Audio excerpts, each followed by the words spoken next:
I mean, under the right circumstances, they are. Like, let's actually go over the hallmarks of a fighting game.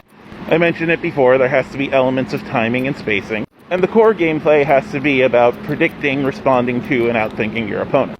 Another important aspect is open information. You need to be able to know where your opponent is and what they're doing at all times. The only thing you don't know is what your opponent hasn't done yet. There are things that are hard to know, like mix-ups, but if you had perfect information, you'd be able to tell what they were doing. So yeah, no hidden information.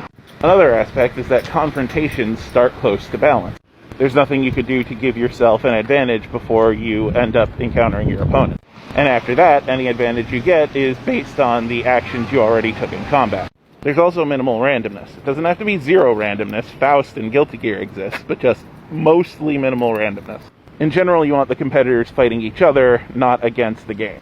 So yeah, in certain circumstances, Age of Empires, StarCraft, and Halo can all be argued to be fighting games. Take out the fog of war and the economic aspects of any RTS, and you basically have fighting games. And in fact, there are mods that do just that. They take away the economics and let you pick your army in a sort of like Warhammer sort of way, and then you just go at each other. You don't even have to find each other on the map, you just attack. At that point, it's down to who has the better micro, and that is very fighting game. Halo as well, if you turn off weapon pickups and start people in the same area, that's very fighting game. All the info is known, everything you have is already known, it's just about one player outplaying the other. Once again, the way we think about genres really sucks. We talk about some genres based on mechanics, some genre based on their looks, some genres based on where they're made, so on and so forth. But for me, the important thing about a fighting game is, does it feel like a fighting game when I'm playing it? And under the right circumstances, yes, all of these examples do feel like a fighting game if you do the right things to their mechanics. Same thing goes for chess, same thing goes for Tetris, same thing goes for any other game.